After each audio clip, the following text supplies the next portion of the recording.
بسم اللہ الرحمن الرحیم الحمد للہ رب العالمین والصلاة والسلام علی سید المرسلین وعلی آلہ وصحبہ اجمعین ومن تبعہم بإحسان الی یوم الدین. اعوذ باللہ من الشیطان الرجیم. بسم اللہ الرحمن الرحیم. قل هو اللہ احد اللہ الصمد لم یلد ولم یولد ولم یکن لہ کفوا احد. محترم حاضرین،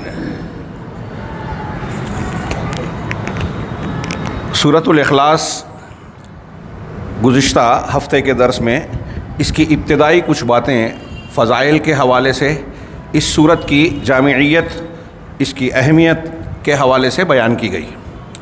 یہ سورت جیسا کہ حسن درجے کو پہنچنے والی بعض روایات میں مذکور ہے کہ مشرکین نے اللہ کے نبی جناب محمد رسول اللہ صلی اللہ علیہ وسلم سے کہا کہ آپ ہم سے اپنے رب کا نسب بیان کیجیے.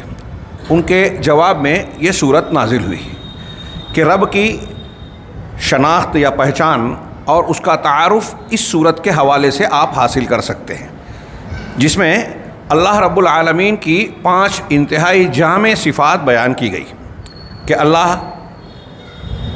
کا کوئی شریک نہیں ہے، وہ احدیت کا حامل ہے، وہ الصمد ہے. ساری مخلوق اپنی ضروریات، مسائل، مشاکل کے حل کے لیے اس کی طرف قصد و ارادہ کرتے ہیں. وہ کسی کا محتاج اور کسی کا ضرورت مند نہیں ہے. اس کا کوئی مثیل نہیں ہے، اس کے لیے کوئی آغاز نہیں ہے، اس کا کوئی انجام نہیں ہے، اور اس کا کوئی مثیل اور نظیر نہیں ہے. یہ 5 جامع صفات اس طریقے سے اس مختصر سی صورت میں پیروئی ہوئی ہیں کہ رحمان کی صفت بالکل کھل کر واضح انداز میں آج سامنے آتی ہیں، جس کی تفصیل قرآن کے 1/3 حصے میں پھیلی ہوئی ہے. اسی لیے اس سورت کو تعدل ثلث القرآن صحیح احادیث میں کہا گیا کہ یہ ایک سورت 1/3 قرآن کے مساوی ہے. فضائل میں ہم نے پڑھا کہ یہ ایسی سورت ہے کہ جو شخص اس سے محبت کرے گا اللہ رب العالمین اس سے محبت کرے گا. مسلم شریف کی روایت کو واقعے کی شکل میں ہم نے پڑھا. اسی طریقے سے جو شخص دن میں 10 مرتبہ اس سورت کو پڑھے گا، اس کے لیے جنت میں ایک گھر بنایا جائے گا. جیسے جیسے 10 بڑھے گا، گھر میں بھی اضافہ ہوتا جائے گا. اسی طریقے سے اس کی فضیلت میں ہم نے یہ بھی پڑھا کہ اس سورت کو جو شخص سورہ فلق اور سورہ ناس کے ساتھ صبح اور شام 3 مرتبہ پڑھے گا، یہ اس کے لیے ہر چیز سے کافی ہو جائے گی. اسے توحید علمی پر مشتمل ہونے کی وجہ سے، میں نے گزشتہ ہفتے بتایا تھا کہ یہ توحید علمی اپنے اندر سمیٹے ہوئے ہے، اور سورۃ الکافرون قل یا ایھا الکافرون توحید عملی، توحید علمی پر مشتمل ہونے کی وجہ سے اسے سورۃ الاخلاص کا نام دیا گیا. اس کے اور بھی کئی نام ہیں. ایک نام جو مشہور ہے سورہ اخلاص، اور ایک قل ھو اللہ احد. اس کے علاوہ اس سورت کو سورۃ الاساس بھی کہتے ہیں.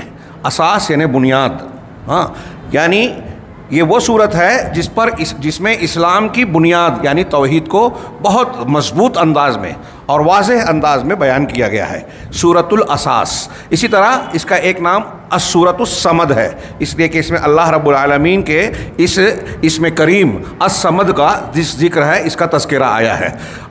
بعض علماء نے، جیسے التحریر والتنویر کے مفسر شیخ علامہ ابن عاشور نے اور بھی کچھ علماء کے حوالے سے بعض ناموں کا تذکرہ کیا ہے، جیسے سورۃ التوحید، سورۃ التجرید، اور کچھ نام جو اہل علم کی جانب سے مذکور ہیں. چنانچہ اس کے تعدد ناموں کی کثرت اس کی فضیلت کی کثرت یا پہلوؤں کو واضح کرتی ہیں. آئیے اس صورت پر ایک نظر ڈالیں اور غور کریں کہ کیوں یہ صورت 1/3 قرآن کے برابر ہے. کیوں اس صورت کے بارے میں ہم یہ کہہ رہے ہیں کہ رحمان کی صفت اس میں سمٹی ہوئی ہے، اور یہ قرآن کی انتہائی جامع، اپنے الفاظ میں مختصر ہونے کے باوجود انتہائی جامع صورت کہلاتی ہے. چنانچہ سب سے پہلے دیکھیے قل ھو اللہ احد. لفظ اللہ اسم الجلالہ کا تھوڑا سا تذکرہ اس سے پہلے اور بعض پچھلے کچھ دروس میں کیا جا چکا ہے. آپ کہہ دیں کہ اللہ ایک ہے. احد لغت میں احد کا معنی واحد ہی ہوتا ہے.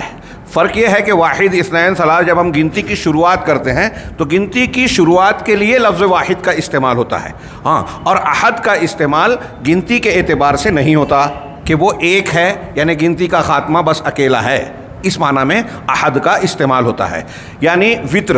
شیخ علامہ قرطبی رحمہ اللہ کہتے ہیں الاحد کا معنی یہ ہے الواحد الوطر الذی لا شبیہ لہ ولا نظیر ولا صاحبۃ ولا ولد ولا شریک، کہ وہ ذات جو ایک ہے، وطر ہے طاقت، تنہا اکیلی، جس کا کوئی شبیہ مشابہت رکھنے والا نہیں ہے، جس کا کوئی نظیر اس کے مثل کوئی نہیں ہے، اور نہ ہی اس کی بیوی ہے، نہ اس کا بیٹا ہے، اور نہ کوئی اس کا پارٹنر، ساجھیدار اور شریک ہے۔ یہ تینوں کا ایک ہی معنی ہے۔ وضاحت کے لیے میں نے 3 الفاظ مترادف کے طور پر استعمال کیے۔ یہ اللہ رب العالمین کے اسماء حسنہ میں سے ایک جلیل القدر نام ہے، الاحد اور الواحد۔ الاحد قرآن کی اس آیت میں آیا ہے قل هو اللہ احد، اور واحد جو ہے وہ کئی جگہ استعمال ہوا ہے۔ الواحد جو ہے الواحد القہار، کئی جگہ القہار کے ساتھ ہے، فإلہکم الہ واحد کہیں اس کے علاوہ بھی ہے، انہ هو الواحد القہار، اللہ هو الواحد القہار۔ یہ اللہ تبارک و تعالیٰ کے ناموں میں سے ایک نام ہے جس کے معنی میں یہ ہے کہ اللہ تبارک و تعالیٰ تمام مخلوقات کی جتنی بھی مخلوق ہیں، انسان ہوں، جن ہوں، فرشتے ہوں، انسانوں میں انبیاء ہوں، اولیاء ہوں، صالحین ہوں، سب آگے، ہاں، دوسری جتنی بھی موجودات اور مخلوقات ہیں ان سب سے اللہ رب العالمین منفرد ہے، اپنی علیحدہ شان رکھتا ہے ہر اعتبار سے۔ چنانچہ علامہ ابن تیمیہ کہتے ہیں کہ الاحد اللہ تعالیٰ کے اسماء حسنہ میں سے ایک نام ہے جو کہ اس بات کی نفی کرتا ہے کہ اللہ کے لیے کوئی مثل ہو، شیء من الاشیاء، اشیاء میں سے کوئی بھی چیز، مخلوقات میں سے کوئی بھی مخلوق اس کے جیسا کوئی ہو، اس کی نفی کرتا ہے یہ نام احد۔ وہ اکیلا ہے، کوئی چیز، کوئی مخلوق اس کے جیسی نہیں ہے۔ فہو احد قل فی کل ما هو لہ، چنانچہ ہر وہ چیز جو اللہ کی ہے، اللہ کی صفت، اللہ کی ذات، اللہ کے کام، جس اعتبار سے بھی اللہ رب العالمین سے جڑی ہوئی کوئی چیز ہے، ان تمام امور میں اللہ تبارک و تعالیٰ اکیلا ہے، کوئی مخلوق، کوئی چیز اس کے جیسی بالکل نہیں ہے۔ علامہ شیخ سعدی کہتے ہیں الواحد الاحد، اللہ کا یہ جو نام ہے واحد احد، یہ وہ ہے وہ الذی توحد بجمیع الکمالات، یہ وہ ذات ہے جو تمام کمالات یعنی خوبیاں، تمام کمالات میں منفرد ہے، واحد ہے، اکیلا ہے، بحیث لا یشارکہ فیہا مشارک، اس حیثیت سے کہ کوئی بھی شرکت کرنے والا اس میں شرکت نہیں رکھتا۔ ویجب علی العبد عبید توحیدہ، اب جب یہ نام ہے اس کا تو اس نام کا تقاضا یہ ہے کہ بندے اس کی توحید کو واجب سمجھیں، لازمی طور سے اختیار کریں، عقیدے کے اعتبار سے بھی، زبان اور قول کے اعتبار سے بھی، افعال و عمل کے اعتبار سے بھی، جو اللہ رب العالمین کو مقام دے میں اپنے دل میں، اپنے اعمال سے، اپنی عبادات کے ذریعے سے، اپنی زبان کے کلمات کے ذریعے سے، کسی اور کو اس میں کسی بھی طریقے سے شریک نہ کرے، اس طریقے سے کہ اللہ تبارک و تعالیٰ کے لیے یہ اعتراف کرے کہ کمال مطلق اس کے لیے، مطلق کمال اسی کے لیے ہے، اور وہ وحدانیت کے ساتھ متفرد ہے، نتیجے میں اپنی عبادات میں اللہ رب العالمین کو اکیلا مانے۔ یہ اللہ تبارک و تعالیٰ کے ناموں میں سے ایک نام ہے، اور جیسا کہ ہم جانتے ہیں کہ جس چیز کو اللہ رب العالمین نے اپنے ذات کے لیے اپنے کلام پاک میں یا رسول اللہ صلی اللہ علیہ وسلم نے بیان فرمایا، ہمارے لیے فرض ہے کہ ہم اس کو ثابت مانیں، اس کو کیا نام ہے، اس پر ایمان رکھیں، جیسے اللہ نے بیان کیا ہے ویسے ہی مانیں۔ اس کی بہت سی دلیلیں ہیں، جیسا کہ میں نے یہ آیت پڑھی، بخاری، مسلم، ابو داؤد وغیرہ میں کچھ روایتیں ہیں جس میں اللہ رب العالمین کے ناموں کو بعض دعاؤں میں ذکر کیا گیا۔ مثال کے طور پہ امام بخاری نے اپنی سند سے حضرت ابو ہریرہ رضی اللہ تعالیٰ عنہ کی یہ روایت نقل کی ہے، نبی صلی اللہ علیہ وسلم سے روایت کرتے ہوئے کہتے ہیں کہ قال اللہ تعالیٰ کہتا ہے، یعنی حدیث قدسی ہے، اللہ کہتا ہے کذبنی ابن آدم ولم یکن لہ ذلک، ابن آدم نے مجھے جھٹلایا حالانکہ اس کو ایسا کرنے کا حق، اختیار یا جواز نہیں ہے، گنجائش نہیں ہے، اس نے مجھے جھٹلایا، وشتمنی، اور مجھے برا بھلا کہا، گالی دی یعنی برا بھلا کہا، ولم یکن لہ ذلک، حالانکہ اس کے لیے یہ بھی روا، جائز اور درست ہرگز نہیں ہے۔ اب اللہ تعالیٰ نے جو کہا کہ مجھے جھٹلایا اور مجھے برا بھلا کہا، تو اس کی وضاحت آگے اللہ نے خود فرمائی، فَأَمَّا تَكْذِيبُهُ إِيَّايَ فَقَوْلُهُ لَن يُعِيدَنِي كَمَا بَدَأَنِي، اس کا مجھے جھٹلانا جو ہے وہ یہ ہے کہ وہ یہ کہتا ہے کہ اللہ جس طرح سے مجھے اس نے شروعات میں پیدا کیا پہلی مرتبہ، دوبارہ نہیں لوٹائے گا. ہاں وَلَيْسَ أَوَّلُ الْخَلْقِ بِأَهْوَنَ عَلَيَّ مِنْ إِعَادَتِهِ, حالانکہ پہلی مرتبہ پیدا کرنا یہ اس کے دوبارہ پیدا کرنے سے زیادہ آسان کیا ہے. وَلَيْسَ أَوَّلُ الْخَلْقِ بِأَهْوَنَ عَلَيَّ مِنْ إِعَادَتِهِ, ہاں اس کے دوبارہ پڑھنے سے آسان نہیں ہے. اللہ رب العالمین کے لیے یہ ہمارے اعتبار سے ہے کہ کوئی کام ہمارے لیے پہلی مرتبہ مشکل ہوتا ہے, دوبارہ زیادہ مشکل ہوتا ہے, دوبارہ آسان ہو جاتا ہے. اللہ رب العالمین کہہ رہا ہے کہ پہلی مرتبہ بھی دوبارہ کرنے سے زیادہ آسان ہی تھا. یہ ہمارے اعتبار سے اللہ کے لیے سب آسان ہے. چنانچہ کہہ رہا ہے وَأَمَّا شَتَمَهُ إِيَّايَ, اور رہا یہ اس کا جھٹلانا ہے کہ اللہ دوبارہ پیدا نہیں کرے گا, یہ اللہ کو جھٹلا رہا ہے. اور اللہ تبارک و تعالیٰ کا بندے کا مجھے برا بھلا کہنا, گالی دینا, تو اس کا یہ کہنا ہے کہ اتخذ اللہ ولدا وَأَنَا الْأَحَدُ الصَّمَدُ, کہ اس نے بیٹا بنا لیا. بیٹا ہونا ایک چیز ہے, بیٹا بنانا ایک چیز ہے. اللہ نے دونوں کی نفی کی ہے. ابھی ہم اس صورت میں پڑھیں گے لم یلد, ہاں, اور بعض آیتوں میں ولم یکن لہ ولد, اللہ کا کوئی بیٹا نہیں ہے جو اس کی ذات سے پیدا ہوا ہو نکل کر. جیسے انسان کے بچے انسان سے پیدا ہوتے ہیں, نکلتے ہیں, اس طریقے سے اللہ کا کوئی نسل, کوئی بیٹا بیٹی نہیں ہے. تو اللہ تبارک و تعالیٰ سے کوئی نکلا نہیں ہے, اس سے کوئی پیدا نہیں ہوا. لیکن یہ کہہ رہا ہے, میں یہ کہہ رہا تھا کہ ایک ہے نکلنا کہ پیدا ہوا, اور ایک ہے کہ پیدا تو نہیں ہوا لیکن بنا لیا. نصارہ جیسے حضرت عیسیٰ علیہ الصلوۃ والسلام کو اللہ کا بیٹا کہتے ہیں, تو ان کے ہاں بڑا اختلاف ہے کہ بیٹے کس طریقے سے ہیں, اس کی تشریح میں بھی. تو اس میں بعض لوگ یہ کہتے ہیں کہ باقاعدہ اللہ کی ذات سے پیدا ہوا. کیسے, اس کی تشریح ان کے ہاں الگ الگ ہے کہ حضرت جبرائیل نے جو روح پھونکی اس کی کیا حیثیت تھی, وہ ناسوت تھے پھر لاہوت ہو گئے. ہاں پہلے حضرت عیسیٰ علیہ السلام انسان پیدا ہوئے, کچھ لوگ کہتے ہیں, بعد میں ان کی ناسوسیت جو ہے لاہوتیت میں, یعنی مخلوقیت جو ہے خالق کے اس میں بدل گئی. اس طرح سے ان کے ہاں الگ الگ بہت ساری الٹی سیدھی تشریحات ہیں, اور سب کے سب غلط ہیں. تو اللہ رب العالمین سے پیدا ہونے والا بھی کوئی نہیں ہے, اور نہ ہی اللہ تبارک و تعالیٰ نے اپنے کسی مخلوق میں سے کسی کو اپنا بیٹا بنایا. تو کوئی اگر کہہ رہا ہے کہ اللہ نے فلاں کو بیٹا بنا لیا, وہ اللہ کو گالی دے رہا ہے, اللہ کو برا بھلا کہہ رہا ہے. کیوں؟ اللہ نے کہا وَأَنَا الْأَحَدُ الصَّمَدُ, میں الاحد ہوں. آگے ہم تشریح پڑھیں گے. احد اچھی طرح دماغ میں بٹھائیے. ہاں ہمارے یہاں لوگ فضائل میں پڑھتے ہیں, میں نے اکثر یہ بات کہی اور اس سے پہلے والے ہفتے میں تھوڑا وضاحت سے بیان کی کہ فضیلت کے اعتبار سے ہم ان صورتوں, ان ناموں کا اعادہ کرتے ہیں, پڑھتے ہیں, اس کے اجر و ثواب کی امید رکھتے ہیں, لیکن اس کے معنی اور مفہوم کو نہ سمجھ کر اس کے معنی اور مفہوم کے خلاف عقائد رکھتے ہیں, باتیں کرتے ہیں, عمل کرتے ہیں. ابھی وضاحت ہوگی. اللہ کہہ رہا ہے کہ مجھے برا بھلا کہہ رہا ہے, کہتا ہے کہ بیٹا بنا لیا, حالانکہ میں احد ہوں, الصمد ہوں. لم الد ولم اولد, نہ میں نے بیٹا جنم دیا اور نہ میں جنم دیا گیا ہوں, نہ میں کسی کا بیٹا ہوں, یعنی نہ کوئی میری اصل ہے نہ میری نسل ہے, یعنی شاخ اور نکلی ہوئی نسل ہے. میں کسی نسل سے پیدا نہیں ہوا اور مجھ سے کوئی نہیں. اللہ کی ذات ہمیشہ سے ہے, ہمیشہ رہنے والی ہے.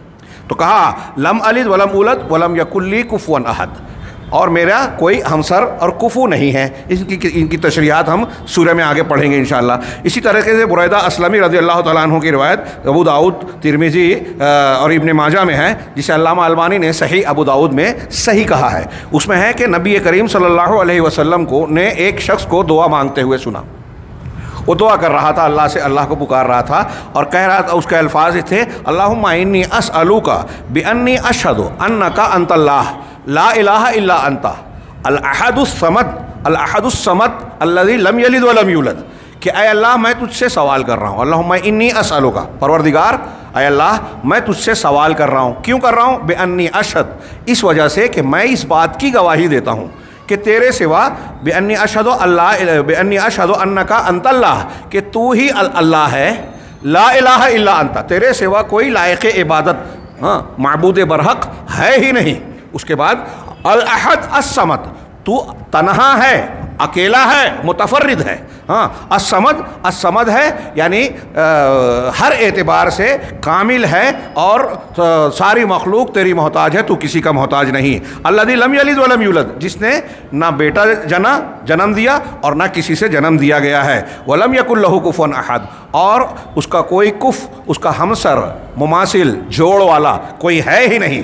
جب اس نے یہ کلمات کہے، یہ اس صحابی کے قول ہے جس کو اللہ کے رسول صلی اللہ علیہ وسلم نے دعا مانگتے ہوئے سنا ان کلمات کے ذریعے سے، اللہم انی اسألک بانی اشہد انک انت اللہ لا الہ الا انت الاحد الصمد الذی لم یلد ولم یولد ولم یکن لہ کفوا احد۔ جب آپ نے یہ سنا تو فرمایا قالا، وہ راوی کہتے ہیں حضرت بریدہ، اللہ کے نبی صلی اللہ علیہ وسلم فرمایا والذی نفسی بیدی، اس ذات کی قسم جس کے ہاتھ میں میری جان ہے، لقد سأل اللہ باسمہ الاعظم، کہ اس نے اللہ تبارک و تعالیٰ کے اسم اعظم کے ذریعے سے سوال کیا، الذی اذا دعی بہ اجاب، وہ نام کہ جب اس کے ذریعے سے سوال کیا جاتا ہے تو اللہ تبارک و تعالیٰ اس کا جواب دیتا ہے، قبول کرتا ہے، وَإِذَا سُئِلَ بِهِ أَعْطَى، اور جب اس کے ذریعے سے مانگا جاتا ہے تو اللہ اسے عطا کرتا ہے۔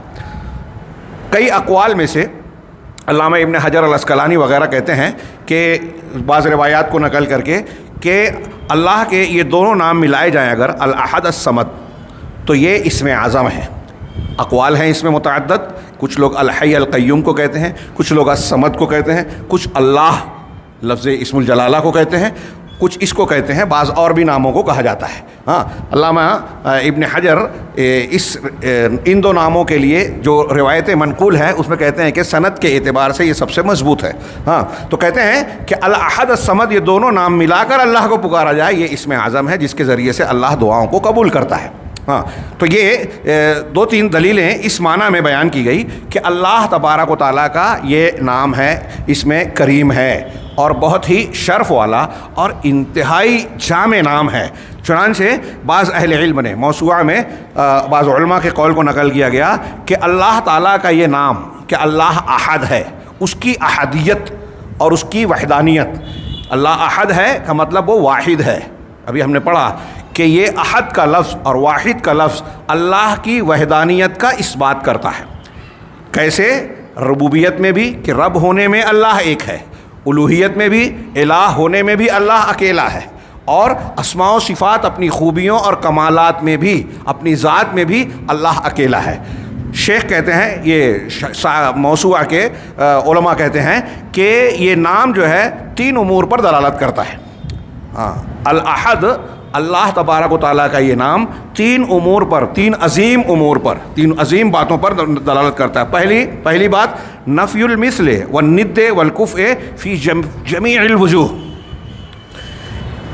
کہ اللہ تبارک و تعالیٰ کا کوئی بھی مثل، مثیل، اور ند ہمسر، جوڑ والا، مقابل، کف اس کی برابری کرنے والا، ہمسر، ہاں، اس کی نفی کرتا ہے ہر اعتبار سے۔ کسی بھی اعتبار سے اللہ رب العالمین کی برابری کرنے والا، اللہ رب العالمین کا مثل اور مساوی کوئی ہے ہی نہیں۔ بہت اچھی طرح دماغ میں بٹھائیے، کسی بھی اعتبار سے اللہ تبارک و تعالیٰ کے جیسا، اس کے مماثل، اس کے مساوی، اس کی جوڑ کا، اس کے برابر کا، اس کے مقابل کا، سارے معنی آ گئے۔ ان میں سے کوئی بھی چیز اگر ہم نے مان لی کہ فلاں چیز میں کوئی مخلوق اللہ کے جیسا ہے تو ہم نے اللہ کو احد نہیں مانا۔ ہاں، آگے ہم اس کی وضاحت کریں گے۔ اور کہہ رہے ہیں وَإِثْبَاتُ جَمِيعِ صِفَاتِ الْكَمَالِ بِحَيْثُ لَا يَفُوتُهُ مِنْهَا صِفَةٌ وَلَا نَعْتٌ دَالٌ عَلَى الْجَلَالِ وَالْجَمَالِ۔ احد کا ایک دوسرا معنی کہ دوسری چیز جس پر دلالت کرتا ہے وہ یہ کہ تمام صفات کمال، جتنی بھی خوبیاں ہیں اللہ کے سزاوار اور لائق و زیبا جو ہے، جتنی بھی خوبیاں ہیں وہ تمام کے تمام اللہ کے لیے ثابت ہیں۔ احد سے یہ معلوم پڑتا ہے، تبھی تو وہ منفرد ہوگا نا، اس کے اندر خوبیاں ہوگی، ہر خوبی ہوگی، تبھی دوسروں سے ممتاز و منفرد ہوگا۔ تو تمام صفات اس کے لیے ثابت ہیں، ان میں سے کوئی ایک بھی خوبی اور ایک بھی صفت، ایک بھی صفت، وہ صفات جمال ہو یا صفات جلال ہو، کوئی ایک بھی صفت ادنا سی بھی کم نہیں ہے۔ یہ دوسری چیز۔ تیسری چیز جو احد سے ثابت ہو رہی ہے بنیادی عظیم امور کے طور پر، کہ اللہ تبارک و تعالیٰ کے لیے جو صفات اور خوبیاں ہیں ان میں سب سے آخری درجے کی عظیم اور کامل جو انتہا درجے کو پہنچی ہوئی ہے وہ صفات ہے۔ جو بھی خوبی اور صفت مانے اللہ رب العالمین کی، وہ ساری صفات اور خوبیاں ہیں، اور ہر خوبی اپنی منتہا انتہا درجے کو ہیں، اس میں بال برابر بھی کمی نہیں ہے۔ ہاں، اگر یہ کمی ہوگی تو اس کی احدیت، اور آگے ہم پڑھیں گے سمدیت میں بھی کمی آ جائے گی، اور اللہ رب العالمین میں کوئی کمی نہیں ہے۔ لہذا اللہ تبارک و تعالیٰ احد اور احد ہے، ہر اعتبار سے اللہ تبارک و تعالیٰ کی شان منفرد ہے۔ شیخ عبد الرحمن بن ناصر السعدی نے ایک جگہ تشریح کرتے ہوئے احد کا معنی میں بڑے جامع جملے کہے، 2-3 لائن ہیں، لیکن اس کی تشریح کرتے ہوئے ہم اپنے سماج اور معاشرے کو، آج وہ مسلمان جو اس صورت کو پڑھتے ہیں، فضائل کے اعتبار سے اس کو بار بار دہراتے ہیں، سنن و نوافل میں اس کی تکرار کرتے ہیں، صبح و شام کے اذکار میں بھی پڑھتے ہیں، لیکن اس کے خلاف جاتے ہیں۔ یہ ہم کو اس تشریح سے سمجھ میں آئے گا۔ شیخ کہتے ہیں کہ الاحد یعنی الذی تفرد بکل کمال، احد وہ ذات ہے جو ہر کمال کے ساتھ متفرد ہے، تنہا ہے، اکیلا ہے۔ ہاں، بکل کمال، ہر کمال میں، و مجدن، ہر مجد اور بزرگی میں، شرافت میں، و جلال، جلال میں، و جمال، جمال میں، حمد میں، حکمت میں، رحمت میں، اور اس کے علاوہ جتنی بھی صفات کمال ہیں، جتنی بھی صفات کمال ہیں۔ ابھی ہم نے پڑھا اور بعض علماء نے لکھا کہ احد وہ ہے جو اکیلا ہے، اور ہم نے جو تشریح کی اس میں بھی بیان کیے کہ وہ اسماء و صفات میں بھی اس کے جیسا کوئی نہیں ہے، ربوبیت میں بھی اس کے جیسا کوئی نہیں ہے، الوہیت میں بھی اس کے جیسا کوئی نہیں ہے۔ چنانچہ شیخ عبد الرحمن آگے کہتے ہیں فلیس لہ فیہا مثیل، ان تمام چیزوں میں اللہ رب العالمین کا کوئی مثیل نہیں ہے، نہ کوئی نظیر ہے، نہ مماثل ہے، نہ نظیر، یعنی اس کے جیسا کچھ مشابہت رکھنے والا ہلکا پھلکا۔ ہاں، یہ سب قریب قریب معنی ہے، لیکن فرق بھی ہے ان کے اندر۔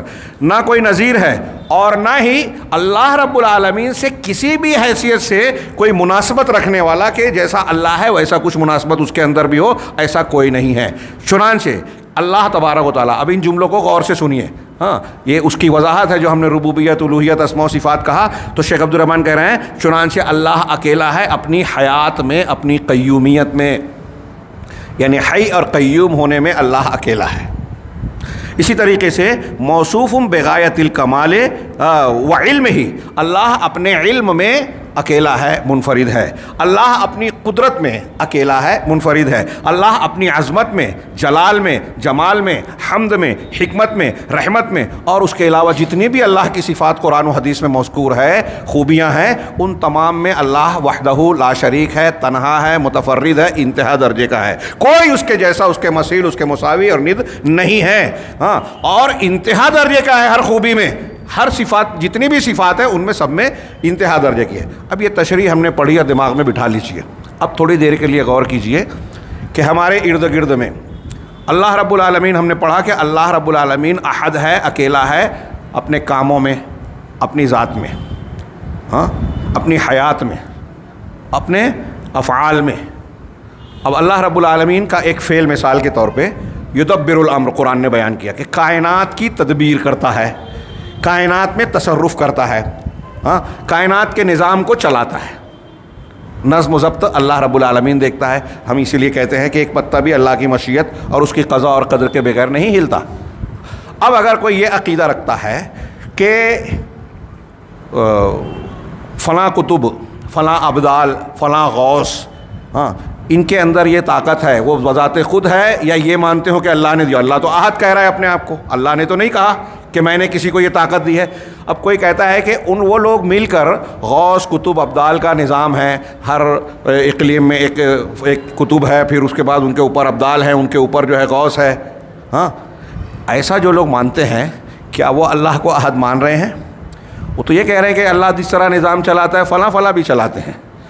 جو لوگ بزرگوں کے واقعات کو بیان کرتے ہوئے یہ کہتے ہیں کہ فلاں بزرگ جو ایسے تھے کہ وہ مردوں کو زندہ کر دیتے تھے، اللہ رب العالمین کے بارے میں قرآن کہتا ہے، حدیثوں میں ہے، دعاؤں میں ہے کہ اللہ ہی وہ ذات ہے جو زندے کو مردہ اور مردے کو زندہ کرتی ہے۔ حضرت ابراہیم علیہ السلام نے نمرود سے مناظرے میں کہا میرا رب وہ ہے جو زندہ اور مردہ، زندہ کرتا ہے اور موت دیتا ہے۔ ہاں، تو یہ اللہ کی شان ہے کہ وہ زندگی اور موت دے۔ اب اگر کوئی ایسا مانتا ہے کہ شیخ عبد القادر جیلانی ہوں یا فلاں بزرگ ہوں، فلاں اور بزرگ ہوں، وہ مردے کو زندہ کر دیتے تھے، ان کے پاس یہ طاقت تھی۔ ہم حضرت عیسیٰ علیہ السلام کا معجزہ مانتے ہیں کہ وہ کہتے تھے قم بإذن اللہ، تو مردہ جی اٹھتا تھا، لیکن کیا یہ حضرت عیسیٰ کی طاقت تھی؟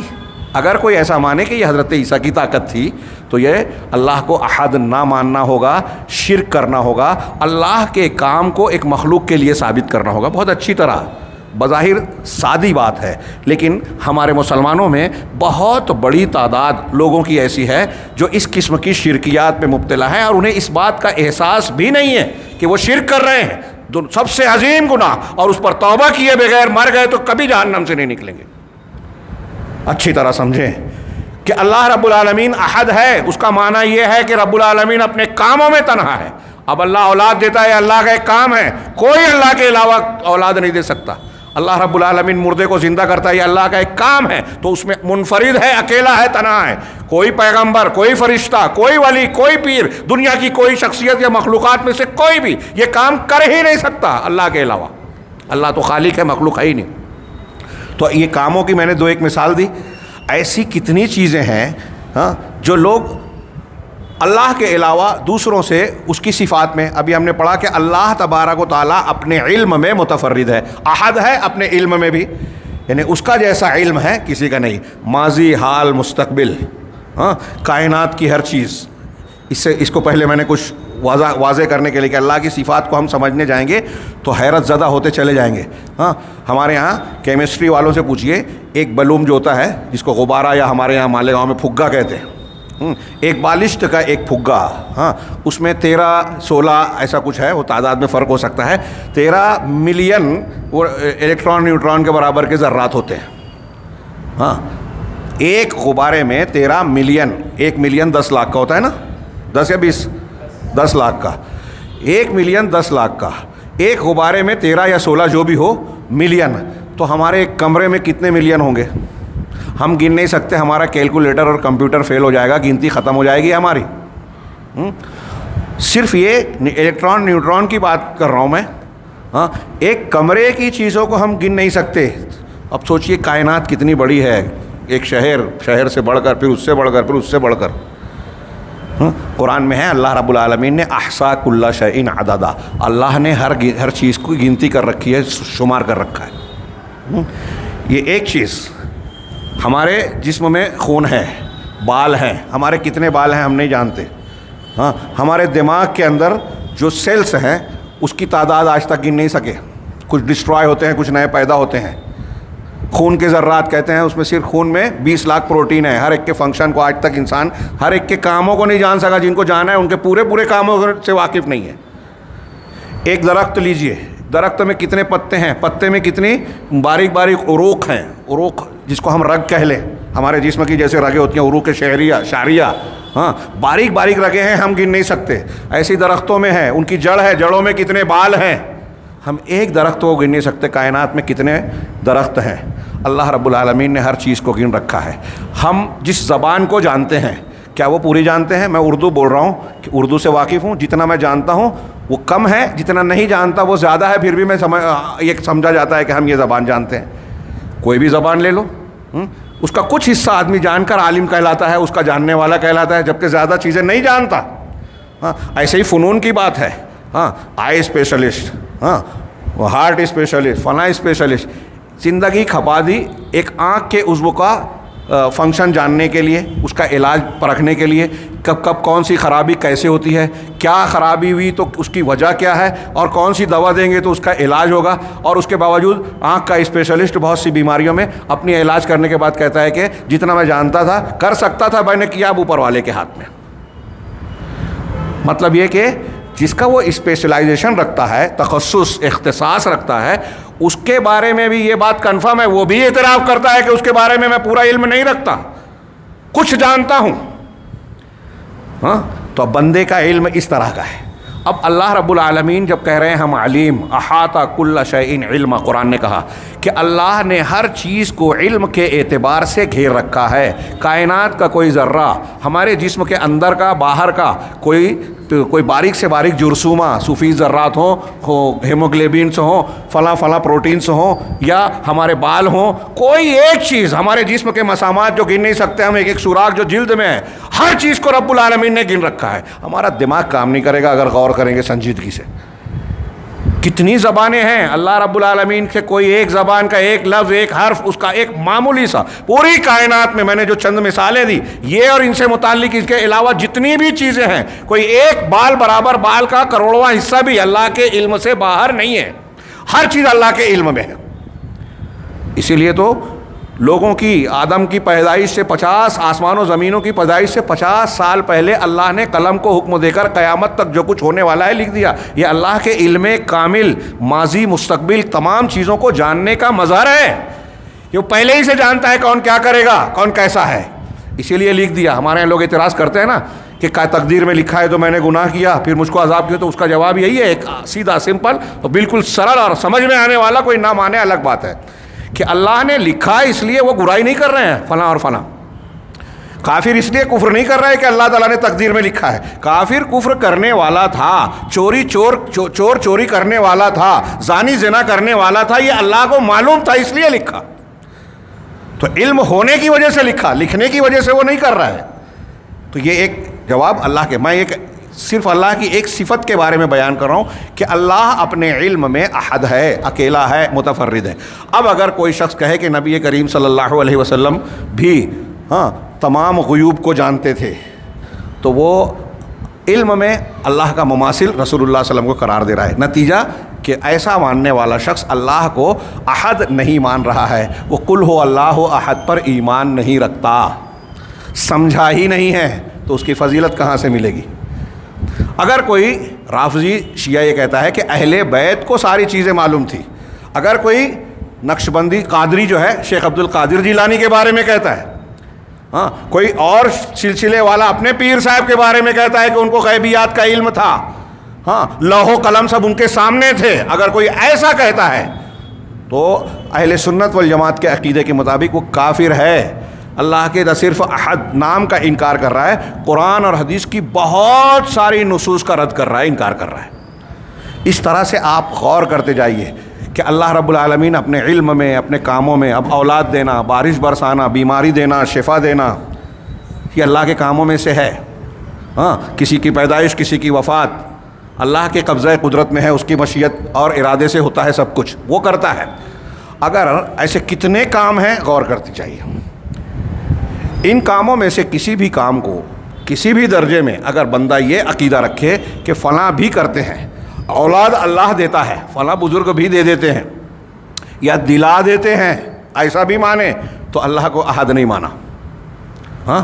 اب تھوڑی دیر کے لیے سوچئے کہ مسلمانوں میں سورہ اخلاص قل ہو اللہ احد پڑھنے والے کتنے ہیں اور اسے ماننے والے, اس کے مطابق چلنے والے کتنے ہیں, تو اور زیادہ کم سے کم ہوتے چلے جائیں گے. چنانچہ میں نے یہ تھوڑی سی وضاحت کرنے کی کوشش کی کہ احدیت کے معنی میں کتنی جامعیت ہے اور اس احدیت کے ماننے سے کیا کیا چیزیں لازم آتی ہے. یہ شیخ عبد الرزاق عبد المحسن البدر نے شرح اسماء الحسنی میں بڑے بہترین انداز میں بیان کیا کہ اللہ رب العالمین کو جب ہم احد اور واحد مانتے ہیں, جو اللہ کے ناموں میں سے, اسماء الحسنی میں سے ہے, تو ان کی دلالتوں کی کچھ چیزوں کو ملخص کر کے انہوں نے 7-8 نکات بیان کیے. میں اس کو سرسری طور سے پیش کر رہا ہوں کہ اللہ احد جب ہم کہہ رہے ہیں تو احد کیا معنی. تو پہلی بات کہی کہ احد کہنے کا مطلب یہ ہوا کہ ہم اللہ تبارک و تعالیٰ سے مثلیت کی, ند اور کفو ہونے کی ہر اعتبار سے نفی کر رہے ہیں. اللہ ایک ہے, اکیلا ہے, مطلب اللہ رب العالمین کا کوئی مثل نہیں ہے, کوئی جوڑ والا نہیں ہے, کوئی اس کے مساوی, مکافی, ہم پلہ, مقابل, اس کا سامنا کرنے والا کوئی ہے ہی نہیں. اور ہر اعتبار سے ہم اس کی نفی کر رہے ہیں, ہر اعتبار سے. ربوبیت میں یعنی اللہ جو کام کرتا ہے اس میں وہ اکیلا ہے, اس کے جیسا کوئی نہیں. الوہیت عبادات کا جو حقدار ہے, سجدہ, نماز, روزہ, دل کا خوف, اللہ سے امید, توکل, اور ظاہری باطنی, قولی فعلی, جتنی عبادات ہیں سب کا حقدار صرف اور صرف اکیلا اللہ ہے. اگر کسی نے اور کسی کو عبادت کا مرکز بنایا, اللہ سے ہم دعا کرتے ہیں, عبادت ہے. اللہ کی بجائے کسی نے شیخ عبد القادر جیلانی کو پکارا, حضرت علی رضی اللہ تعالیٰ عنہ کو پکارا, دعا مانگی, اللہ کے رسول صلی اللہ علیہ وسلم کو پکار کر دعا مانگی, تو وہ مشرک ہو. اللہ اپنی ذات میں تو وہ مشرک ہو جائے گا, احدیت کے خلاف ہوگا. اسی طرح ہمارے یہاں اہل تصوف اور بہت سارے بریلوی اور بہت سارے میں نے دیکھا دیوبندی بھی. میں نے ایک بڑے عالم کا اپنے پڑھنے کے زمانے میں خطاب سنا, دیوبندی عالم تھے. انہوں نے تقریر کرتے ہوئے کہا اولو ما خلق اللہ نوری, حدیث کے نام پر یہ مشہور ہے, من گھڑت اور جھوٹی حدیث ہے.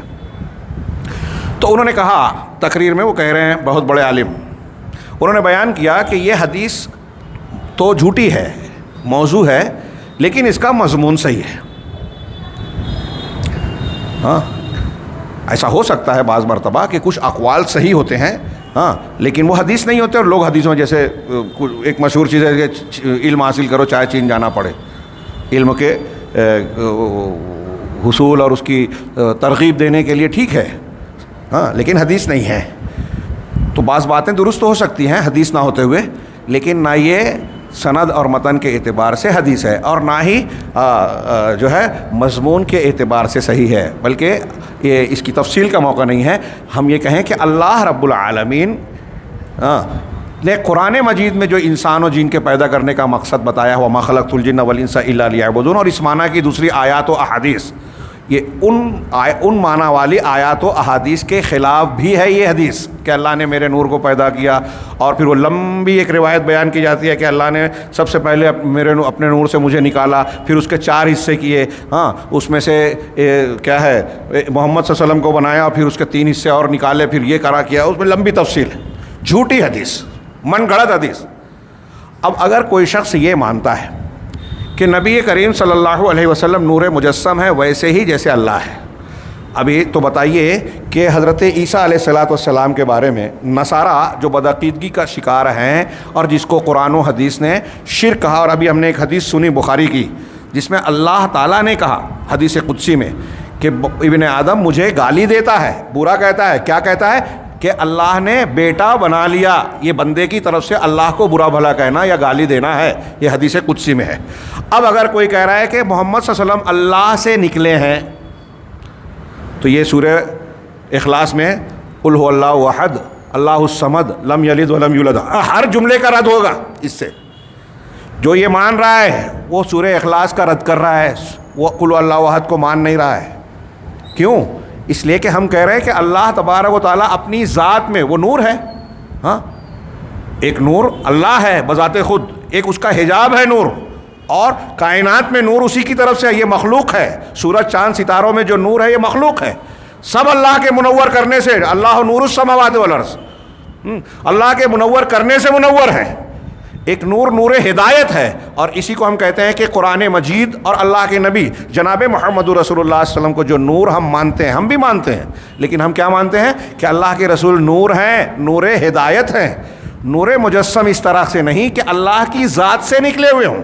اگر آپ اللہ کی ذات سے نکلا ہوا نور مان رہے ہو تو اللہ رب العالمین کے ذات کا کو احد نہیں مان رہے ہو، اس کا اللہ کا مثیل، جب اللہ کا نور بھی وہی ہے، رسول کا بھی نور وہی ہے، تو اللہ کے رسول اللہ تعالیٰ کے مثیل ہوئے کہ نہیں ہوئے، مثل ہوئے کہ نہیں ہوئے، ان کے اللہ کے جیسے ہوئے کہ نہیں ہوئے؟ تو جب اللہ کے جیسے ہو گئے تو اللہ احد کہاں رہا ہے؟ آپ اللہ کو احد مان رہے ہو اور پھر یہ بھی کہہ رہے ہو کہ محمد صلی اللہ علیہ وسلم نور میں اللہ کے جیسے ہیں، تو اللہ کو احد ماننے کا آپ نے رد کر دیا۔ اللہ سے نکلے ہوئے ہیں تو آپ نے لم یلد ولم یولد والی ایک دوسرے معنی سے کہ اللہ سے پیدا جنم لینا یا نکلنا، ہاں، اللہ سے نکلا ہوا مان رہے ہیں آپ رسول اللہ صلی اللہ علیہ وسلم کو، تو آپ نے لم یلد ولم یولد کا بھی انکار کیا، اور ابھی ہم پڑھیں گے الصمد کا بھی انکار کیا، اور ولم یکن لہ کفوا احد کا بھی انکار کیا۔ تو جو لوگ اللہ کے رسول صلی اللہ علیہ وسلم کو نور مانتے ہیں، نور مجسم، ہاں، یا دیگر کچھ مخلوق کو کہ وہی جو مستوی عرش تا خدا بن کر اتر پڑا ہے مدینے میں مصطفیٰ بن کر، یا نصارہ نے کہا حضرت عیسیٰ کو کہ اللہ کے بیٹے ہیں نعوذ باللہ، وہ یہود نے کہا کہ عزیر اللہ کے بیٹے ہیں، مشرکین مکہ نے کہا کہ فرشتے اللہ کی بیٹیاں ہیں، وہ سب قل اللہ احد کے خلاف ہے۔ ہمارے یہاں مسلمان کہلانے والے اپنے آپ کو مسلمان، قرآن حدیث کو ماننے والا چاہے کہیں، ہم نے کشف الشبہات پڑھا، ہاں، اگر اس قسم کا عقیدہ رکھتے ہیں تو وہ یہ اور وہ مشرکین مکہ عقیدے میں ایک جیسے ہیں۔ چنانچہ کہہ رہے ہیں قل اللہ احد کی پہلی دلالت، احد کو ماننے کی پہلی دلالت یہ ہے کہ اللہ ہر اعتبار سے اللہ کے مثل، ند اور کفو ہونے کی، یعنی اللہ کا کوئی مثیل ہو، مقابل ہو، اس کی نفی ہوتی ہے۔ چنانچہ اللہ تبارک و تعالیٰ اکیلا ہے جس کا کوئی مثیل و نظیر نہیں ہے، کوئی مشابہ نہیں ہے۔ اللہ تعالیٰ نے فرمایا هل تعلم له سمیہ، کیا اللہ کا ہم نام کوئی پاتے ہیں آپ؟ یعنی وہ ذات اللہ کے علاوہ آپ کو کوئی دستیاب ہے، موجود ہے، جس کو اللہ کا نام اور صفت دی جا سکے جو اللہ کے جیسا ہو؟ کوئی نہیں ہے. یہ استفہام انکاری ہے کہ اللہ کے علاوہ کوئی نہیں ہے. اسی طرح اللہ نے فرمایا قرآن کی بڑی جامع آیت، لیس کمثلہ شیء وہو السمیع البصیر، اللہ کے جیسا کوئی ہے ہی نہیں. مثل کے معنی بھی جیسا، اور کا یہ بھی حرف مشابہت کو کیا ہے، حرف تشبیہ ہے، ادات تشبیہ ہے. ڈبل ڈبل لا کے تاکید اور مضبوطی پیدا کی کہ اللہ کے جیسا کوئی ہے ہی نہیں.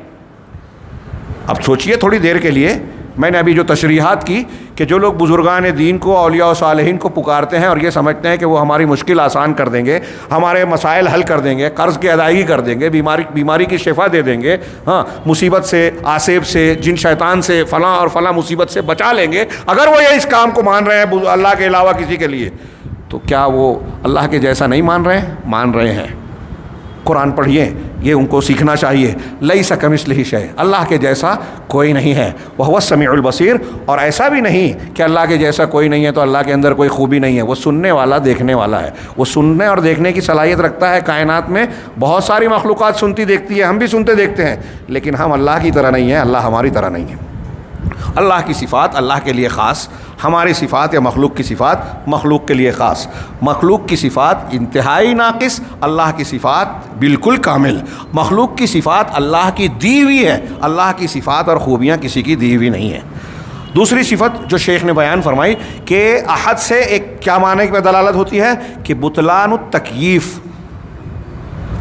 جب ہم نے کہا قل هو اللہ احد، اللہ ایک اکیلا ہے، تو یہ جو دوسرا نقطہ بیان کر رہے ہیں میں اسے اپنے الفاظ میں بیان کروں کہ اللہ تبارک و تعالیٰ کے لیے اس کی صفات اور خوبیوں کی کیفیت بیان کرنے کا باطل ہونا.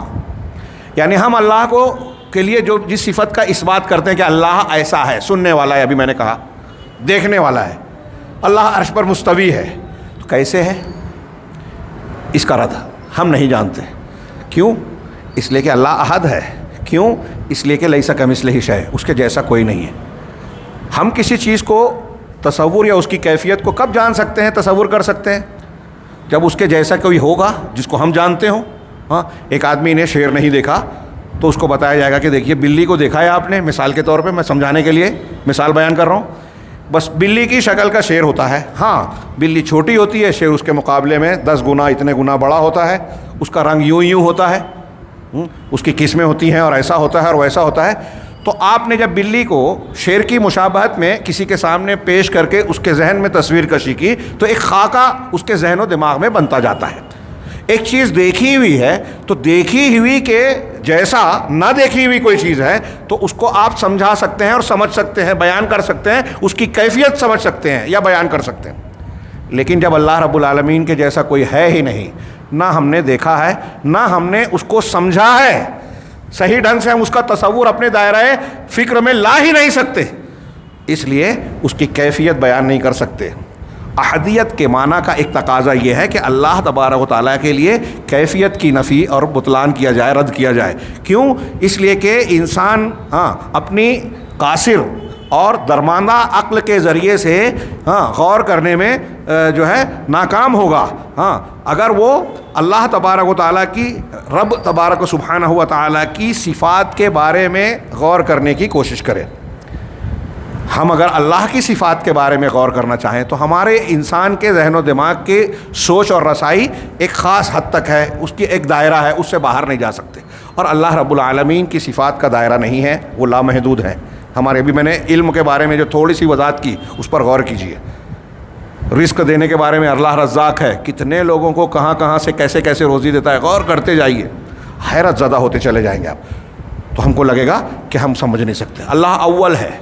ہمارے دماغ میں آتا ہے کہ ہر انسان کے ہر وجود کا کہیں نہ کہیں سے آغاز ہوتا ہے، شروعات ہوتی ہے، اسٹارٹ ہے، اور کہیں نہ کہیں ختم ہو جاتی ہے.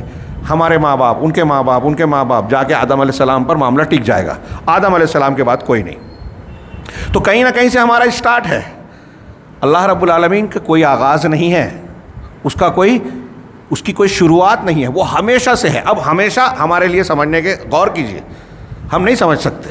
ٹائم لیس ابتدا، ہمیشہ سے ہے، ماضی میں، ہمیشہ رہے گا مستقبل میں. یہ ہمارے لیے ناقابل فہم ہے. لیکن اللہ الاول ہے، الآخر ہے. اللہم انت الاول فلیس قبلک شیء.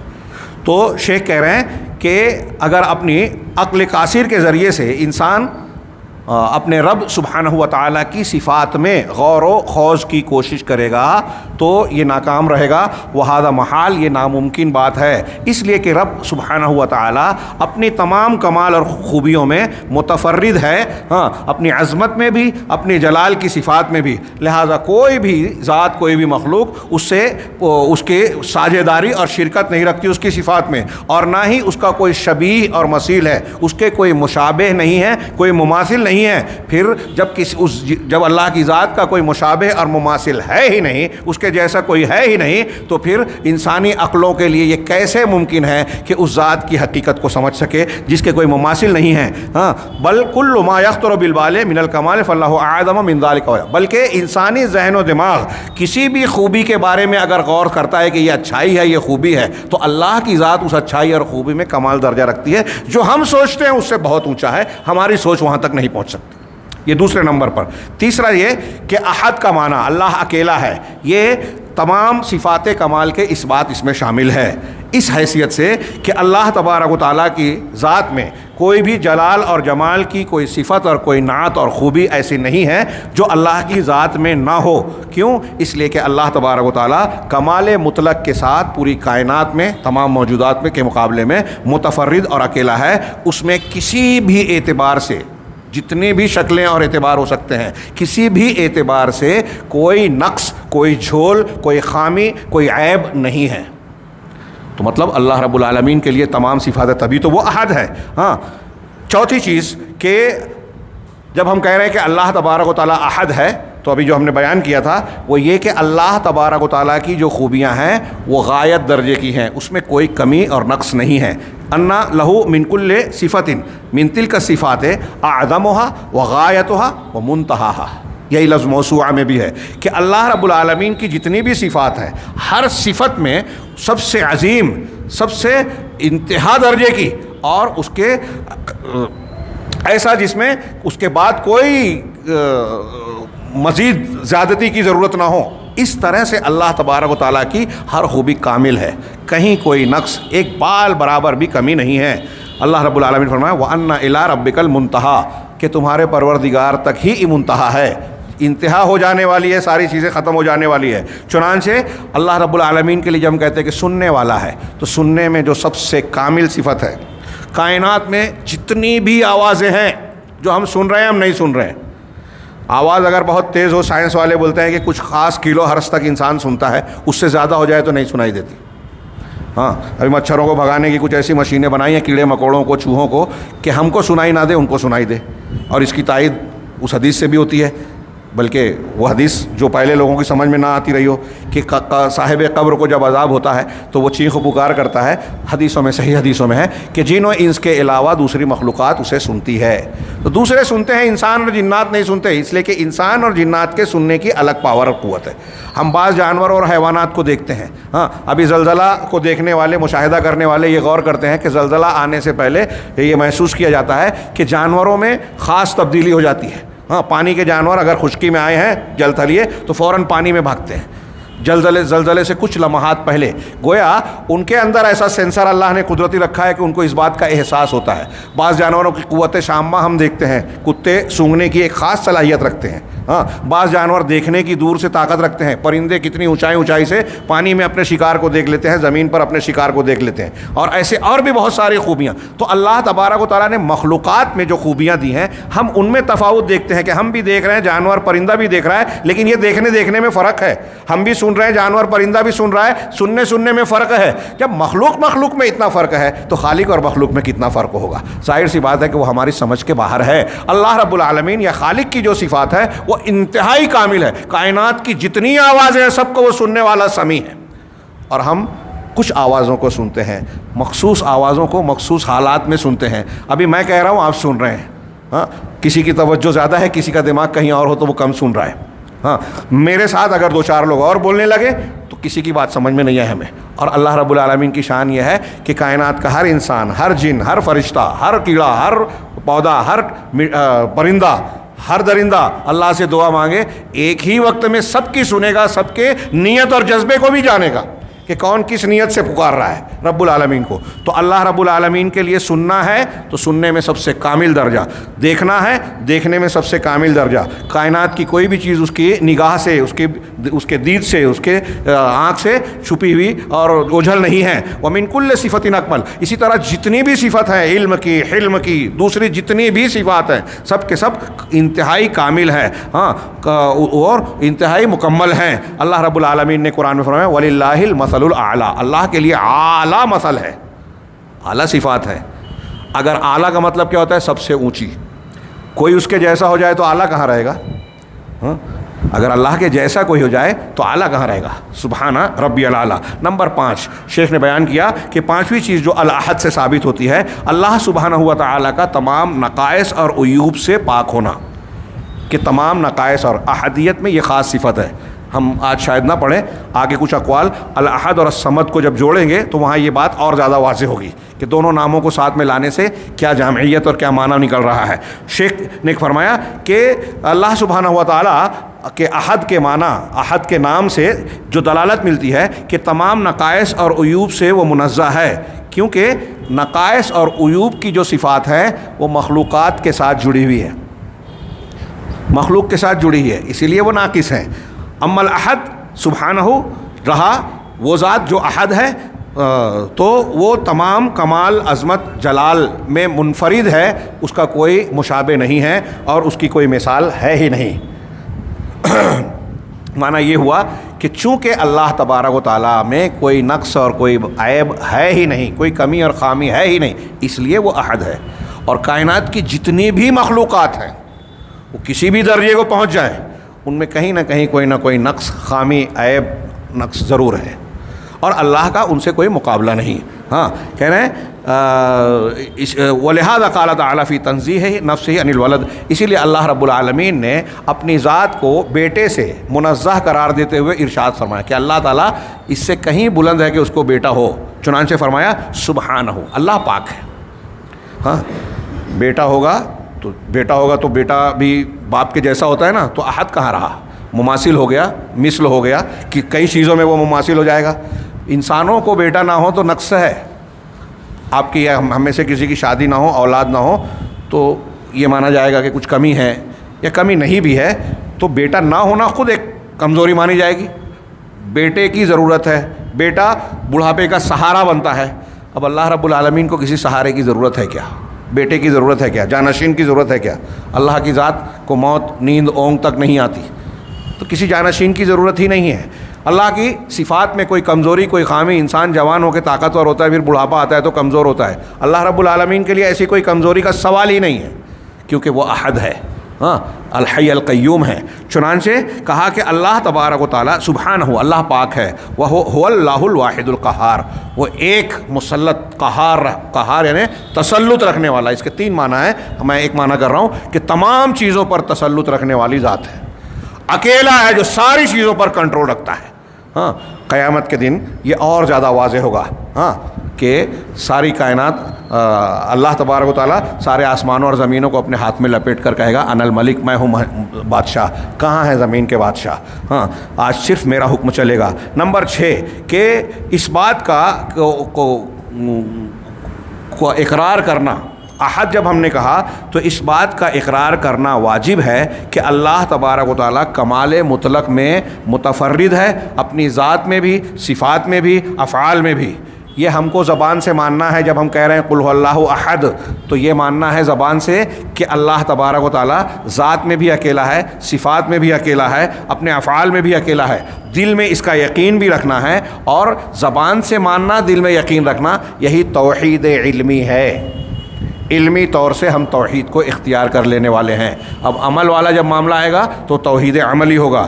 ہاں، 7ویں نمبر پر یہ کہ اللہ سبحانہ و تعالیٰ کو عبادت کے ساتھ خاص کرنا اور دین کو اس کے لیے خالص کرنا. دین اور عبودیت، بندگی کے جذبے سے ہم جو بھی کرتے ہیں، جو بھی معاملات کرتے ہیں، صرف اللہ سے وابستہ رکھیں. حنیفا وما وانا من المشرکین، جو حضرت ابراہیم کے بارے میں بار بار آپ نے سنا. وَأَنَّ تَفَرَّدَهُ سُبْحَانَهُ وَتَعَالَى وَحْدَهُ، اور اللہ سبحانہ و تعالیٰ کا متفرد ہونا پیدا کرنے میں، رزق دینے میں، عطا نوازش کرنے میں، روکنے میں، اسی طرح سے اوپر اور نیچے کرنے میں، کسی کو عزت دینا، کسی کو ذلیل کرنا، ہاں زندگی اور موت دینے میں، یہ ساری چیزیں جب ہم مان رہے ہیں کہ اللہ ان کاموں میں اکیلا ہے تو یہ موجب ہے اس بات کی کہ عبادت میں بھی اس کو اکیلا مانا جائے، یعنی عبادت کسی اور کے لیے نہ کی جائے. یہ توحید عملی ہے، توحید عملی ہے جو اس توحید علمی کا لازمی تقاضا ہے. آخری نقطہ جو شیخ عبدالرزاق نے بیان کیا کہ الاحد کی دلالت میں سے ایک دلالت یا معنی جو نکلتا ہے وہ کیا ہے کہ الرد علی المشرکین و جمیع صنوف المبتلین، مشرکین کا رد اس سے ہوتا ہے اور باطل پرستوں کی جتنی بھی قسمیں ہیں ان تمام لوگوں کا رد ہوتا ہے. یہاں آگے دوسری بات آ رہی ہے، میں بھول جاؤں گا شاید، کئی باتیں رہ جاتی ہے بیان کرنے سے. ہاں ایک چیز آج کل یا ماضی میں ہمارے یہاں بعض عقل پرست جو ہے مسلمان کہلانے والے ہوں یا جو مخالفین اسلام ہیں، اعداء اسلام، وہ اسلامی احکامات پر اعتراض کرتے ہیں. ارے اسلام میں عورتوں کو پردے کا حکم کیوں ہے؟ ان کے لیے یہ مخصوص کیوں فلاں فلاں فلاں حکم کیوں ہے؟ تعدد ازدواج 4 شادیوں کا کیوں ذکر ہے؟ ابھی ایک فلم بن رہی ہے کہتے ہیں یا آ رہی ہے، اخبارات میں آیا، حوروں پر 72 حوریں، اور اس میں یہ کوشش کی گئی بیان کرنے کی شرارتاً کہ مسلمان اپنے نوجوانوں کو یہ کہتے ہیں کہ اگر آپ مخالفین سے جنگ کرتے ہوئے شہید ہو گئے تو آپ کو جنت میں 72 حوریں ملے گی. اس طریقے سے ان کو آتنکواد کی طرف دھکیلا جاتا ہے. انا للہ و انا الیہ راجعون. یہ کتنی سطحی تعلیم ہے. اب یہ ایک لمبی چوڑی بحث ہے کہ بھائی جنت اور سورگ سے متعلق جو چیزوں کی ترغیب دی گئی ہے، جن نعمتوں کا ذکر کیا گیا ہے، وہ انسان کی فطرت ہے. کھانا پینا، جسمانی لذت، جنسی لذت، روحانی لذت، ساری لذتیں وہاں ہوگی. اور یہ چیزیں اکثر آسمانی اور غیر آسمانی مذاہب میں بھی آپ کو ملیں گی. کوئی اسلام میں خاص نہیں ہے، یہودیت نصرانیت میں بھی یہ ساری چیزیں موجود ہیں لگ بھگ، تھوڑے سے فرق کے ساتھ. جہاں تک تعدد کی بات ہے تو یہ تعدد پہ کیوں اعتراض کرتے ہیں سمجھ میں نہیں آتا. ہاں اب یہ اس کا تفصیلی جواب اپنی جگہ. اب یہود و نصارہ اعتراض نہیں کر سکتے اس لیے کہ اکثر انبیاء کرام، ہاں حضرت عیسیٰ علیہ الصلاۃ والسلام کی شادی کا تذکرہ نہیں ہے، ہاں باقی جتنے انبیاء ہیں سب کی شادی کا ذکر ہے. اور اکثر کا ایک سے زیادہ. حضرت یعقوب علیہ الصلاۃ والسلام کی متعدد بیویاں تھیں. حضرت ابراہیم کی 2 بیویوں کا ذکر ہمارے سامنے کیا جاتا ہے کہ بعض تحقیقات میں ہے کہ 3 اور 4 بیویاں تھیں، 3 تھیں. ہاں حضرت سلیمان علیہ السلام کی 90 اور 99 بیویوں کا ذکر ہے. ہاں تو اگر آپ اعتراض کرتے ہیں تعدد ازدواج تو ان پر بھی ہونا چاہیے. ہندو دھرم میں ہاں جو رامائن کا تصوراتی خاکہ ہے جس پر وہ ایمان رکھتے ہیں، اس میں رام کی جی کے جو مائیں ہیں وہ 3 ماؤں کا ذکر ہے. راجہ دشرتھ کی کئی بیویاں تھیں. ہاں کرشن جی کو بولتے ہیں چاروں طرف گوپیاں، بیچ میں کنہیا. ہاں کوئی 1600، کوئی 1700، کوئی کئی ہزار بیویاں اور گوپیاں بتاتا ہے ان کی. تو وہاں آپ کو اعتراض نہیں ہے. یہ تعدد اس بات کی دلیل ہے کہ خواتین اور عورتیں کئی ایک مرد کی زوجیت میں ہو سکتی ہیں. یہ کسی مذہب میں ایسا نہیں ہے. مذہبی اعتبار سے میں جہاں تک جانتا ہوں کہ ایک بیوی کئی شوہر رکھے، جو ایسا کچھ مانا جاتا ہے وہ شذوذ ہوگا اور وہ مذہب نہیں ہے، انحراف ہے. یہ ایک بات میں یہ کہنا چاہتا ہوں جو ہماری بحث ہے اس تناظر میں کہ جب اللہ احد ہے، ہمارے یہاں کائنات کے نظام میں کسی کو اعتراض ہوتا ہے کیا؟ ہاں کہ ارے وہ پھول ایسا کیوں ہے، پھلاں پھل اتنا بڑا کیوں ہے، چھوٹا کیوں نہیں ہے؟ تربوز کو چھوٹا ہونا چاہیے تھا، لیمو کو بڑا ہونا چاہیے تھا. ہمارا کان یہاں کہاں کیسے ہے؟ اس کان کو جو ہے گھٹنے میں ہونا چاہیے تھا. آنکھیں سر کے سامنے کیوں ہیں؟ اس کو جو ہے گلے میں ہونا چاہیے تھا. ایسی کوئی تصور آتا ہے؟ سب جانتے ہیں کہ یہ انتہائی متوازن، ٹھیک ٹھاک اور درست ہے. کائنات میں جو چیزیں ہیں، پھل، انسان، مخلوقات، چرند پرند، ان کے جسم کی ساخت، بناوٹ، ہر چیز انتہائی موضوع ہے. کیوں ہے؟ صنع اللہ الذی اتقن کل شیء. یہ اس اللہ کی تخلیق اور کاریگری ہے، بناوٹ ہے جس نے ہر چیز کو مضبوط بنایا ہے. بہت غور سے ملاحظہ فرمائیں. اللہ تعالیٰ نے کائنات کے نظام کو بنایا، اس میں کہیں کوئی لوپ ہول، کمزوری نہیں ہے. یہاں عیب ڈھونڈنے کی بجائے لوگ سائنسی اور جغرافیائی وجوہ پر بحث کرتے ہیں کہ فلاں کی دم لمبی اس لیے ہوتی ہے، فلاں کے جسم پر لمبے بال اس لیے ہوتے ہیں، فلاں کی آنکھیں ایسی اس لیے ہوتی ہیں، فلاں کے پر ایسے اس لیے ہوتے ہیں. ہاں کیوں ہوتے ہیں؟ اس کا جغرافیائی تقاضا ہے. کیوں ہوتے ہیں؟ اس کا سائنسی مسئلہ وجہ یہ ہے. تو ہمارے یہاں جغرافیائی اور سائنسی وجوہ یہ اس لیے کہ کائنات کو پیدا کرنے والے نے جو بنایا ہے ہر چیز میں حکمت ہے. جس ذات نے کائنات کو انتہائی حکمت کے ساتھ پیدا کیا، ہمارے جسم کے ایک ایک عضو کو صحیح جگہ رکھا، اس سے بہتر کوئی بتا ہی نہیں سکتا. ایسے ہی اس ذات کی شریعت میں جو قوانین بنائے گئے ہیں کہ آپ کو فلاں عبادت کرنی ہے، آپ کے فلاں حقوق ہیں، مردوں کے لیے یہ ہے، عورتوں کے لیے یہ ہے، وہ انتہائی درست ہیں. اس پر جو اعتراض کر رہا ہے وہ یہی اعتراض کر رہا ہے کہ فلاں پھل گول کیوں ہیں، آسمان میں ستارے ایسے کیوں ہیں، سورج نکلتا اور ڈوبتا کیوں ہے. ہاں یہ اللہ کا نظام ہے، یہ اللہ کی شریعت ہے، اس میں بھی ویسی ہی مضبوطی ہے. تو یہاں آپ حکمتوں پر غور کیجئے، اعتراض مت کیجئے. ہاں وجہ معلوم کیجئے کہ اس میں کیا حکمت ہے. ہماری سمجھ میں نہیں آتا تو یہ ہمارے دماغ کی کوتاہی، جہالت اور لا علمی ہے، گمراہی ہے، انحراف ہے. ہاں کبھی کسی نے، میں نے یہ اعتراض کرتے ہوئے نہیں سنا کہ بھائی مرد اور عورت کی شادی ہوتی ہے تو عورت ہی کیوں حاملہ ہوتی ہے، تکلیف اٹھاتی ہے، مردوں کو بھی تو حاملہ ہونا چاہیے. یہ اللہ رب العالمین نے تخلیقی اعتبار سے جو خصوصیات رکھی ہیں کہ عورت ہی حاملہ ہوتی ہے، اسی کے اندر یہ خصوصیات ہے. اس کے جسمانی آرگنز اور اعضاء اس اعتبار سے ہیں کہ بچے کی ولادت ہو، ولادت کے بعد اس کی غذا کی فراہمی ہو.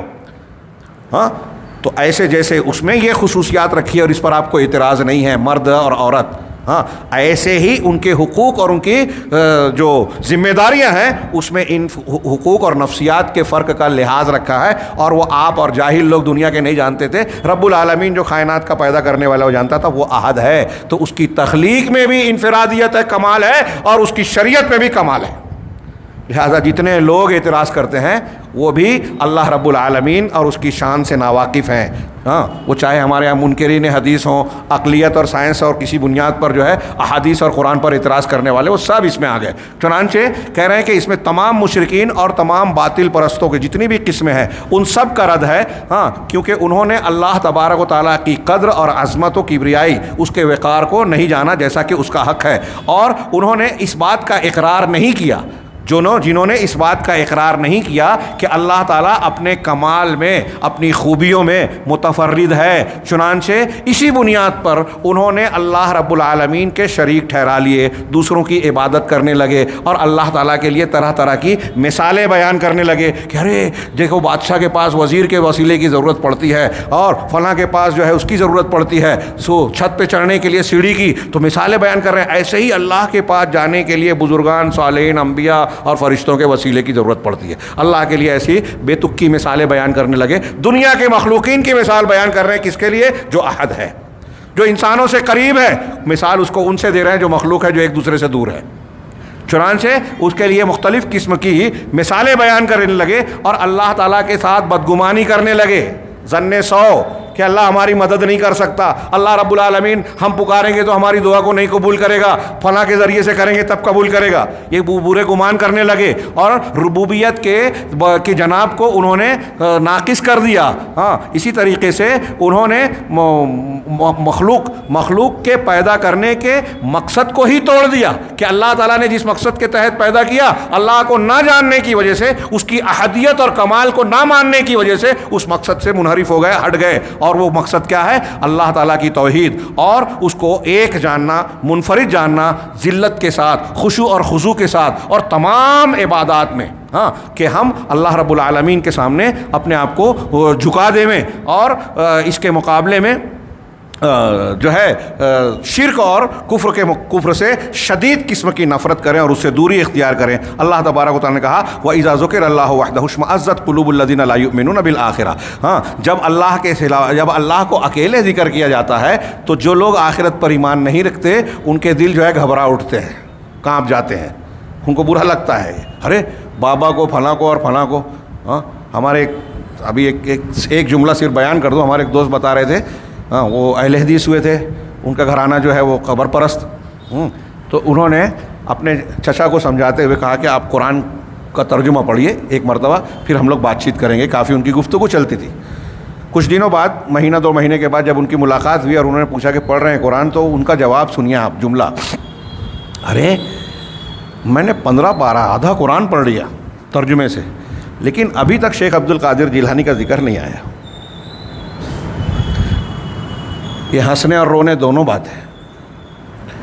ہاں رونے والی بات کہ لوگوں نے تصور دین کا کیا دیا ہے لوگوں کو. یعنی وہ شیخ عبد القادر جیلانی کو قرآن میں بھی ڈھونڈ رہے ہیں جو قرآن کے نزول سے بہت بعد کی پیدائش ہے. گویا ان کے ذہن و دماغ میں ہے کہ یہ بزرگان بابا پیر اور جن کے سلسلے اور فلاں کو ہم مانتے ہیں یہی دین ہے, دین کا مرکز ہے. اللہ کی عظمت و شان, رسول اللہ علیہ وسلم کا مقام اور توحید ان کو نہیں پڑھائی گئی ہے. یہ مزاج بنایا گیا جہالت کا. تو جب ان کو صرف اللہ کا ذکر ہوتا ہے تو ان کو عجیب گھبراہٹ محسوس ہے. قرآن نے کہا یہ مشرکین کا ذکر کرتے ہوئے کہ صرف اللہ کا ذکر کرے تو ان کے دل جو ہے نا بے چین, گھبراہٹ, بے چینی والے ہوتے ہیں. ہاں وَإِذَا ذُكِرَ الَّذِينَ مِن دُونِهِ إِذَا هُمْ يَسْتَبْشِرُونَ. اور جب اللہ کے علاوہ دوسرے معبودان جو بنائے گئے ہیں ان کا ذکر ہوتا ہے تو بڑے خوش ہوتے ہیں. ہاں وقال تعالیٰ, اسی طرح اللہ رب العالمین نے فرمایا وَإِذَا ذَكَرْتَ رَبَّكَ فِي الْقُرْآنِ وَحْدَهُ وَلَّوْا عَلَىٰ أَدْبَارِهِمْ نُفُورًا, کہ جب اللہ رب العالمین کا وَإِذَا ذَكَرْتَ رَبَّكَ قرآن میں جب اپنے پروردگار کا اکیلے آپ ذکر کریں گے تو وہ نفرت کے ساتھ اپنی پیٹھ پھیر کر بھاگتے ہیں. اسی طرح اللہ نے فرمایا ذالکم بأنہ اذا دعی اللہ وحدہ کفرتم, یہ اس وجہ سے ہے کہ جب اللہ کا ذکر اکیلے تنہا طور پر کیا جاتا ہے تو تم انکار کرتے ہو. وَإِن یشرک بہ تؤمنوا, اور اس کے ساتھ جب شرک کیا جاتا ہے تو تم مان لیتے ہو, ایمان لے آتے ہو. ہاں فالحکم للہ العلی الکبیر, چنانچہ سارا فیصلہ اللہ جو بلند ہے, سب سے بڑا ہے, کبیر ہے, اس کے ہاتھوں میں ہے. یہ اللہ رب العالمین کی احدیت کے معنی اور مفہوم کی وضاحت میں کچھ باتیں عرض ہوئی ہیں. ابھی یہ باقی ہے, انشاءاللہ آئندہ درس میں الاحد کے معنی کے ساتھ الصمد کو جوڑ کر پڑھیں گے. اور پھر یہ تعلق بھی, جیسا کہ میں نے تذکرہ کیا کہ ان دونوں ناموں کو ملایا جائے تو بعض اہل علم نے کہا کہ یہ اسماء حسنہ یہ اللہ تعالیٰ کا اسم اعظم ہے جس کے ذریعے سے دعا مانگی گئی دعا قبول ہوتی ہے. اور اسی طرح بعض اہل علم نے یہ وضاحت کی کہ الاحد الصمد جب دونوں کا معنی سامنے رکھیں تو اللہ تعالیٰ کے جتنے کمالات ہیں, جتنی خوبیاں ہیں, وہ سب اس میں سمٹ جاتی ہیں. کیسے؟ انشاءاللہ آئندہ درس میں ہم پڑھیں گے. اللہ رب العالمین ہمیں صحیح علم اور صحیح عمل کی توفیق دے. وآخر دعوانا ان الحمد للہ رب العالمین وصلی اللہ علیہ نبینا محمد.